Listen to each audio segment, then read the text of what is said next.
ఇప్పుడే జీ5 app download చేయండి. చూడండి మీ ఫేవరెట్ టీవీ షోస్ ఎప్పుడైనా ఎక్కడైనా. ఇన్ఫర్మేషన్ ఏమైనా దొరికిందా సండే?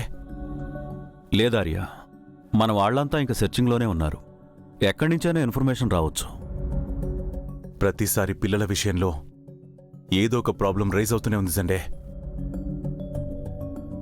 అయినా పిల్లలు ఈ పెళ్లి విషయంలో ఇంత సీరియస్గా తీసుకుంటారనుకోలేదు.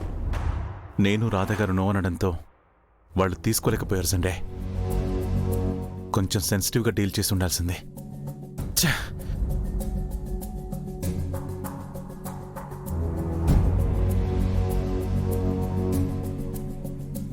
ఆర్య, వాటర్ తాగు, కాస్త రిలాక్స్ అవ్వు.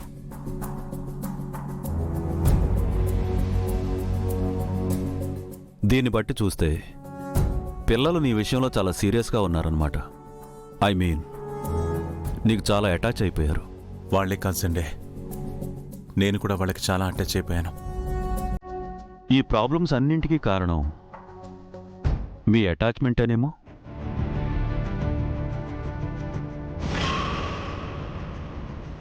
What you mean Sunday? ఒక్కసారి డీప్గా ఆలోచించార్యా. పిల్లలతో నీకు పరిచయం అయిన దగ్గర నుండి స్టెప్ బై స్టెప్ మీ రిలేషన్ స్ట్రాంగ్ అవుతూనే ఉంది. ఆర్యవర్ధన్గా ఉన్నప్పుడే కాదు, సూర్యగా ఇక్కడికి వచ్చిన పిల్లలతో నీ బాండింగ్ ఇంకా పెరిగింది.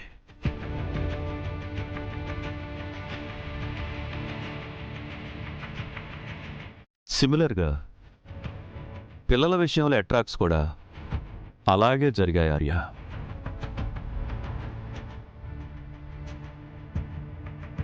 ఆఫ్ కోర్స్, జలంధర్ ల్యాండ్ కోసం పిల్లల్ని అడ్డు పెట్టుకుని నన్ను డౌన్ చేయాలనుకున్నాడు. ఆ ల్యాండ్ మాత్రమే కావాలనుకుంటే నిన్ను ఎలాగైనా అటాచ్ చేయొచ్చు కదా ఆర్య.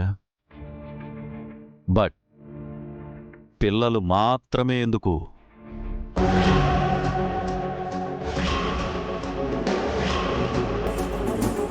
పైగా ల్యాండ్ పేపర్స్ వాళ్ళ చేతికి వెళ్ళాక కూడా అటాక్కి ట్రై చేశారన్నావు కదా.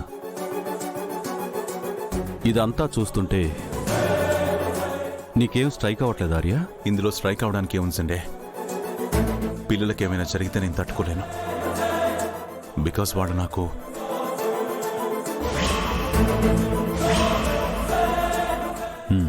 Exactly, that's my point.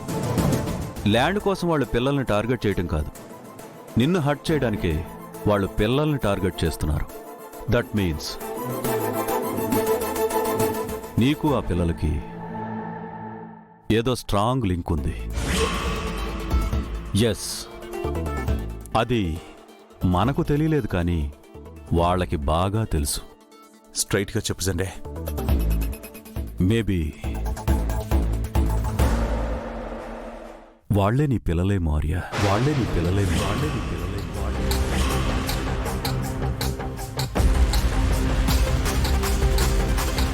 No Sunday, ఆ ఛాన్సే లేదు.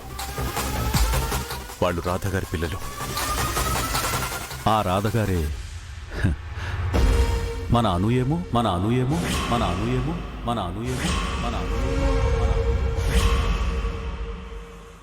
జీ5 యాప్ డౌన్లోడ్ చేసి అన్ని ఎపిసోడ్స్ పూర్తి ఉచితంగా చూడండి.